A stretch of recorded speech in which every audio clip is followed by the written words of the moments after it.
Deməli, Beyləqan İcra Hakimiyyətini bir neçə dəfə tənqid elədik. Bu dəfə də tərifləmək istəyirəm. Bu ekranlarınızda görürsünüz ət. İndi videoda da görəcəksiniz, ailəni də görürsünüz. Deməli, 10 nəfərdən ibarət ailədir. Ata fəhlə işləyir, özləri kirayədə qalırlar. Sosial yardım filan heç nə almırlar. Zəhmətkeş bir ailədir. Deyəsən 4 tikə yoxsa 6 tikə göndəriblər. Onu da görürsünüz yəqin ki, yəni sür-sümür filan. Hə, yəni indi burada məsələ nədir? Çox sağ olun, hörmətli icra hakimiyyəti, icra başçısı.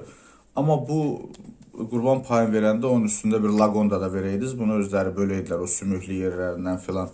Bu az təminatlı ailədir də, onsuz da ildə bir dəfə, iki dəfə eləyirsiniz. Bunu heç olmasa bu kimi ailələri nəzərə alın da. Yəni bunu ya verməyin, onsuz da bu il ərzində sizin verdiyiniz payla dolanmır da. Yəni görsən zəhmətkeş adamdır. Ya da bunu bu qaydada verib, orada hə bir ailəyə də qurban payı verdik. Deyirlər qurban payının azı çox olmaz, amma da bu qədər də yox da.